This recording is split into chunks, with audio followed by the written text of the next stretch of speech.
I'm Gary, and this is Coasting with Culture, which is all about combining theme park visits and riding roller coasters with various cultural experiences around the world.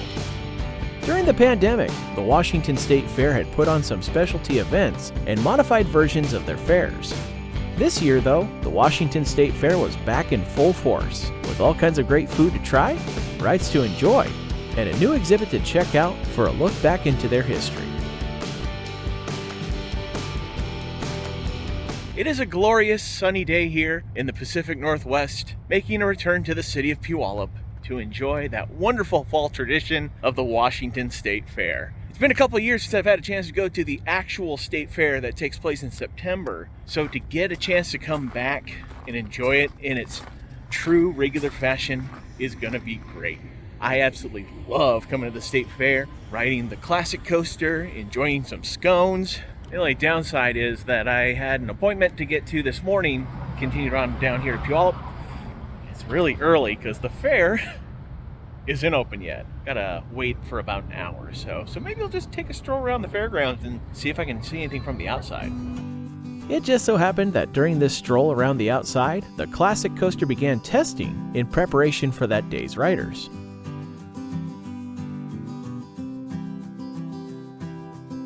While it's far from the upper echelon of wooden coasters in the world, this is a classic gem that helps to make the Washington State Fair unique among all state fairs, since you won't find another one with such a coaster on site.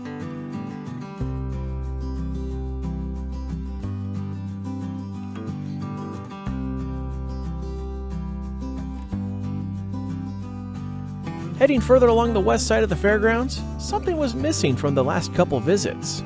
And here is where Rainier Rush had been laying after it was removed and Wildcat was moved into its spot. Kind of disappointed that they didn't put a big shiny new coaster in its place, but you know, it is a state fair, so brand new massive roller coasters aren't exactly a normal thing like larger amusement parks. As far as what happened to Rainier Rush, not sure. Might have been sold, might have been scrapped. I don't know if I'll find out today, but you get a chance to see how Wildcat is in its new location.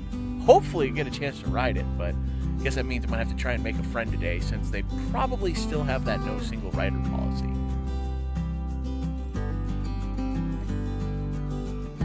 As the time to enter drew near, I joined the growing crowd outside the red gate until they opened up.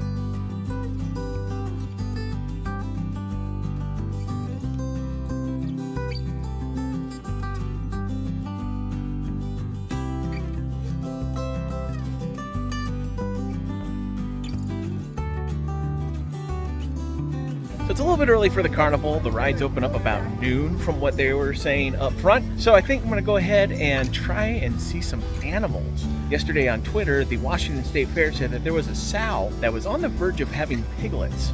And one thing that I will say, I love me some piggies and they're so adorable. So I think we're gonna go ahead and see if Mama Pig had some babies. That walkover though, may have had a small detour.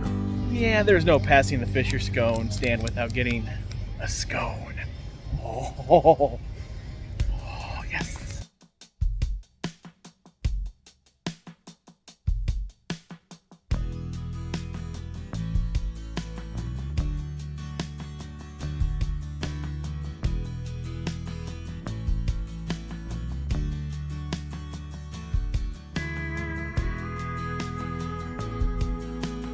It would appear that Kenna had not yet had her piglets. Her neighbor Ruby, however, had her piglets closer to the beginning of the month.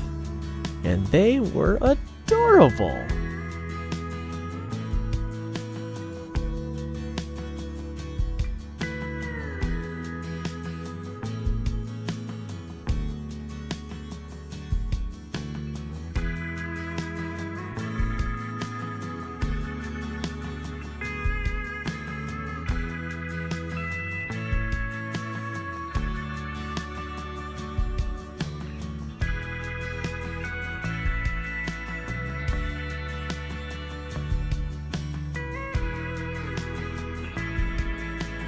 Oh, the little piggies were so cute. Ah! The sows and piglets are far from the only animals to see at the fair. As it turned out, this was one of the riding competition days for the horses, as they could be seen coming in and out of their stalls.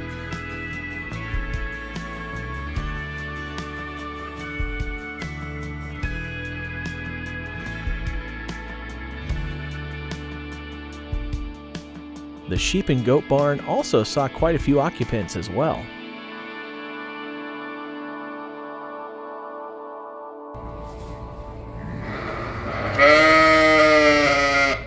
After spending some time with animals, I was ready for some lunch, which there are a ton of options at the Washington State Fair, especially if you head over to the fair food court near the north end. One stand in here that caught my eye was Extreme Carnival Eats. And an item I became curious about was the Korean cheese dog. I didn't really know what it was, so I went in blind, and even upped the ante by taking the flaming hot Cheeto version. No idea if this is going to actually be any good, but interesting looking at least.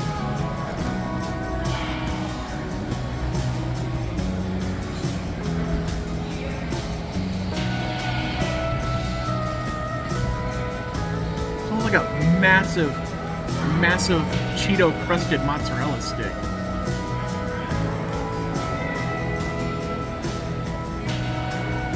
Huh. I'm expecting a hot dog in it. With cheese. Good though. While that served as a solid appetizer, I strolled along the lane of food stalls by the grandstand for some pulled pork waffle fries from What the Fries. See how the pulled pork waffle fries are here.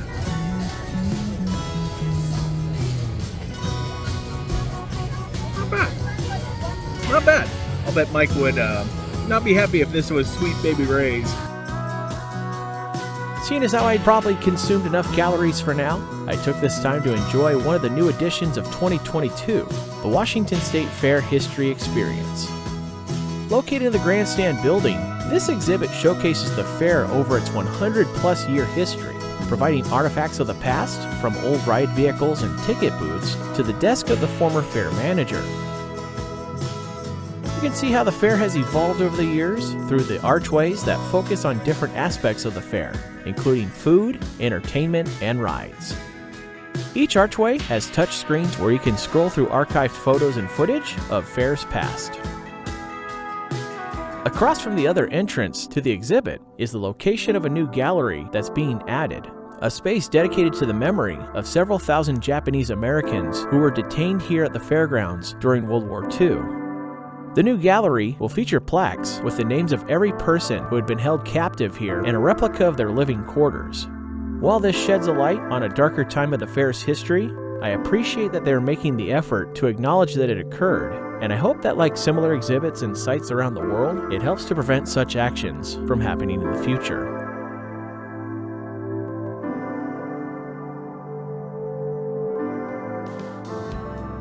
After taking a look back at the fair's past, it felt like a pretty good time for a trip down memory lane with a few rides.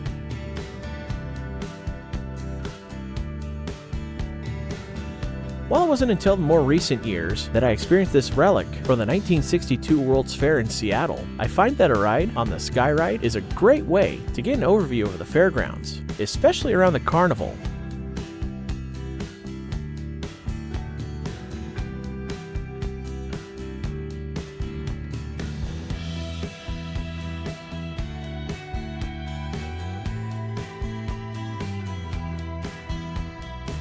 Of course, you can't visit the fair without at least one lap on the classic coaster, especially near the back row.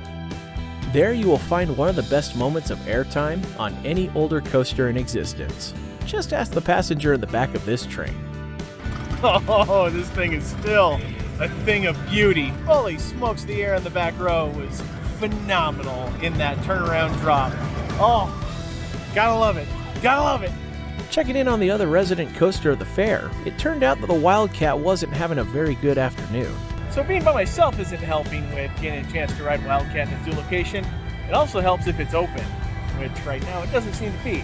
Not sure if that's going to be the case for the whole day, but guess we'll have to wait and find out. Close to where Wildcat had previously been located, it seemed like there was some lost potential here. You know, not that they're asking me or anything, but looking at this space, I think they could put in a Eurofighter or maybe even a RMC single rail. Come on, RMC. We need one here in Western Washington. Since it was a bit later in the day, I thought I'd check back with the piglet place to see if Kenna was having her piglets, but it turned out she was still on her own.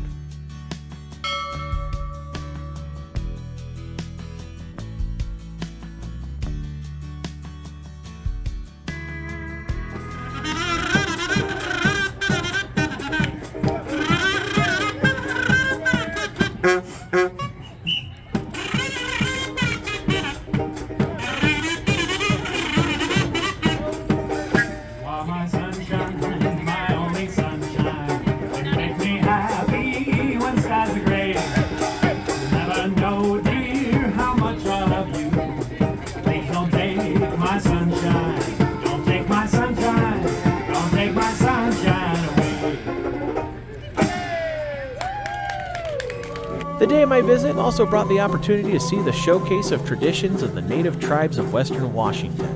Here, members of the Swinomish tribe, who come from the area alongside Skagit Bay and to the west of Mount Vernon, demonstrated some of their traditional dances and music.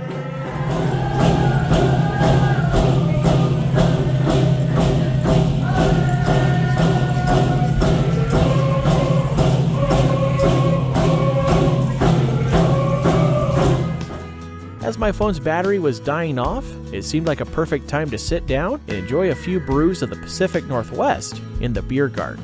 A nice gathering space for those wanting to enjoy one of the various craft beers and ciders of Washington. Since Washington is well known for its apples, I grabbed a state fair cider from Cockrell Ciders of Puyallup, which was an absolutely delightful choice on this lovely day. Then followed that up with an American Hefeweizen from Tacoma's Seven Seas Brewing, which I also enjoyed. A couple of drinks. Feel like it's time to get some more food in the belly. And for that, I went back to a stand I saw earlier, as the idea of bacon-wrapped meatballs sounded delicious. And those offered by Manic Meatballs certainly were.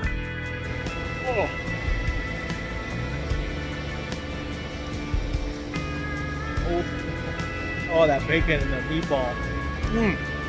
That's tasty. It was at that point I was ready for dessert, and I knew exactly what that called for. A delicious cow chip cookie. As the sun began to dim, I felt like it was a good time for another lap on the classic coaster, and when checking back on the Wildcat, it had since reopened. However, the line was incredibly long, and their no single rider policy was still a bit of an issue, so I took the pass this time, especially since I knew there was a chance to ride another Schwarzkopf Wildcat coming up in the future. To wrap up the night, I went for one more lap on the classic coaster, this time in the front row.